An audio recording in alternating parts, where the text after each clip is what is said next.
दोस्तों आज के इस वीडियो में मैं आपको टैली के एक इम्पोर्टेंट फीचर के बारे में बताने जा रहा हूं, जिसको केवल 1% ही यूजर्स यूज करते हैं। तो चलिए फीचर को देखने के लिए हम आ जाते हैं हमारी टैली स्क्रीन के ऊपर गेटवे ऑफ टैली के अंदर। यहाँ हम एल्टर में जाएंगे और कोई भी हम लेजर को ओपन कर लेते हैं। जैसे मैंने एक मोबाइल खरीदा है, उस मोबाइल का एक लेजर मैंने बनाया है। अब इस मोबाइल के लेजर में मैं वो फीचर आपको बता देता हूँ। F12 प्रेस करेंगे। F12 में आप इन ऑप्शन को ऑन कर लेना, यहाँ यस कर लेना या नीचे भी यस कर लेना। और यहाँ आपको दो ऑप्शन नजर आ जाएंगे।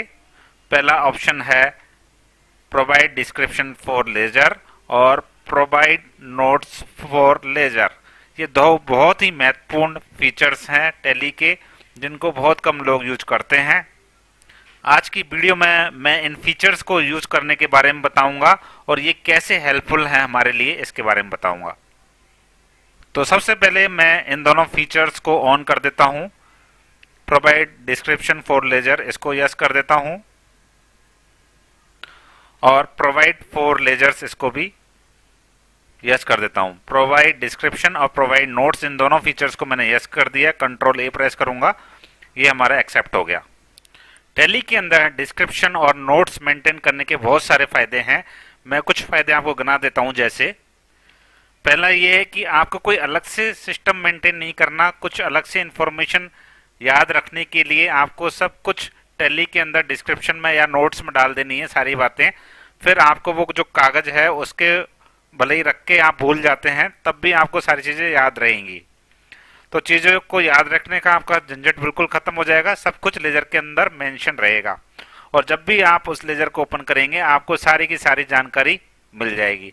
अगर किसी ने नया आज भी ज्वाइन किया है, कोई नया यूजर है उसने ज्वाइन किया है, तो उसको भी तुरंत सारी बातें समझ में आ जाएगी, क्या लेजर है और इसके बारे में क्या डिस्क्रिप्शन लिखा हुआ है। तो चीजें देख करके उसको भी सारी बातें समझ में आ जाएंगी। कुछ एग्जाम्पल की भी हम यहाँ बात कर लेते हैं। जैसे मान लीजिए आपने मोबाइल खरीदने आप गए और मोबाइल आपने खरीद लिया।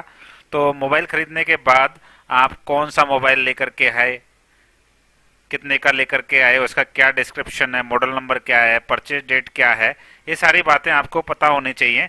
तो हम ज्यादातर तो नरेशन के अंदर लिख लेते हैं, लेकिन नरेशन के अंदर लिखने का एक नुकसान है।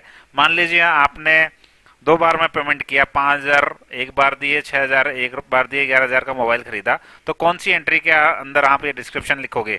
सारी एंट्रियों के अंदर डिस्क्रिप्शन लिखोगे या बार बार लिखोगे? तो सबसे बढ़िया ऑप्शन ये है कि आप जो मोबाइल का लेजर बना रहे हैं उसमें सारी बातें लिख दीजिए। कौन सा मॉडल है, कौन सी डेट को परचेज किया है, कौन सा वेंडर है, वेंडर और ये सारी चीज डिटेल तो फिर भी जरूरी नहीं है, लेकिन जैसे फोन अगर आपका गुम जाता है तो ईएमआई डिटेल आपकी बहुत जरूरी होती है। वारंटी कब तक है ये डिटेल आपको जरूरी होती है। अगर कोई भी परेशानी आ जाए फोन में तो ये सारी डिटेल हम उसी लेजर के अंदर डाल सकते हैं, नोट्स के अंदर या डिस्क्रिप्शन के अंदर, ताकि जैसे ही हम उस मोबाइल का लेजर ओपन करें हमें सारी चीजें दिख जाएं उसके बारे में। इसी तरह से आप कोई इंश्योरेंस परचेज कर रहे हैं, कोई व्हीकल इंश्योरेंस परचेज कर रहे हैं, तो उसका पॉलिसी नंबर क्या है, कौन सी कंपनी से आपने परचेज किया है, कब से कब तक उसकी वैलिडिटी है, ये सारी इंफॉर्मेशन आप उस इंश्योरेंस के लेजर के अंदर डाल सकते हैं। इसी तरह से एक प्रॉपर्टी का एग्जांपल भी देख सकते हैं।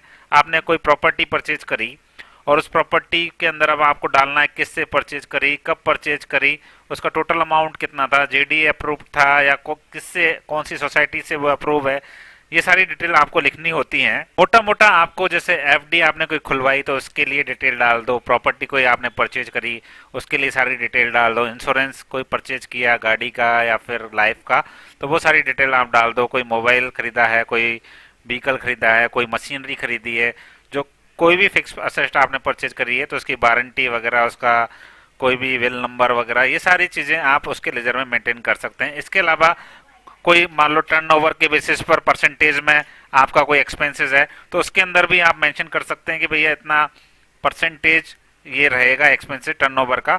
तो ये सारी चीजें आप डिस्क्रिप्शन में या नोट्स में डाल सकते हैं। अब बात आती है जब डिस्क्रिप्शन से काम चल सकता है तो नोट्स वाला फीचर क्यों दिया है इन्होंने? एक ही फीचर देना चाहिए तो दोनों क्यों दिए? तो इन दोनों में डिफरेंस है, वो मैं आपको बताता हूं। तो जो ये डिस्क्रिप्शन है ना, डिस्क्रिप्शन अगर कुछ भी आपने इसके अंदर लिख दिया तो वो आपको हर एंट्री करते टाइम आपको दिखाई देगा। और जबकि नोट्स तो नोट्स है, आपने लेजर में लिख करके छोड़ दिया, ये कहीं आपको दिखाई नहीं देगा। अब मैं आपको एंट्री करके दिखाता हूं एक बार, डिस्क्रिप्शन के साथ कैसे एंट्रियां होंगी। तो सबसे पहले स्टेप तो हमने यहाँ नोट्स में और डिस्क्रिप्शन में एक ही चीज को लिख दिया है। उसके बाद अब हम एंट्री करते हैं सेल की या परचेज की। तो मैंने मेरे मोबाइल वाले लेजर में डाला हुआ था, अब मैं मोबाइल परचेज की एक एंट्री करता हूँ फटाफट से। यहाँ मैं लिखता हूँ मोबाइल, और आप देख सकते हैं जो हमने डिस्क्रिप्शन में लिखा वो यहाँ उठ करके आ गया अपने आप।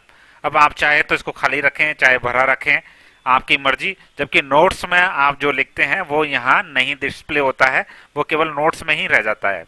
तो डिस्क्रिप्शन और नोट्स दोनों में आपको बाइफरकेशन, दोनों में डिफरेंस समझ में आ गया होगा।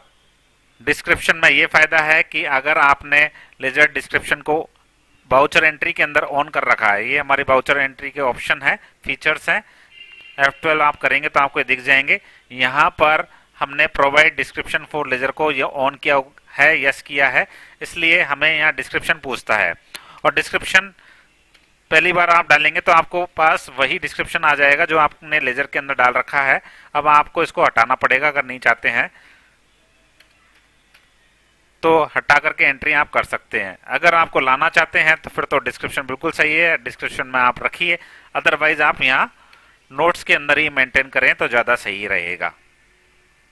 तो अगले वीडियो में जो ये नोट्स वाली फील्ड है इसको मैं मल्टी लाइन बनाऊंगा एक टीडीएल के थ्रू, और वो आपको टीडीएल मेरे चैनल पर प्रोवाइड भी कराऊंगा। इसके अलावा एक टीडीएल जो बहुत उपयोगी है, अभी मैंने हाल ही में बनाया है, उसका लिंक आपको यहाँ वीडियो डिस्क्रिप्शन में दे रहा हूँ और यहाँ पर भी वीडियो आपको दिखा रहा हूँ। आप यहाँ क्लिक करके उसको खोल सकते हैं। उसके अंदर क्या है, जब आप यहाँ इनवॉइस नंबर डालेंगे तो आपका जो सप्लाई इनवॉइस नंबर होता है उसके अंदर वो इनवॉइस नंबर यहाँ कॉपी हो जाएगा अपने आप सेल के वाउचर्स के अंदर और परचेज के वाउचर के अंदर। तो उस वीडियो को आप जरूर देखिएगा। Thank you for watching this video.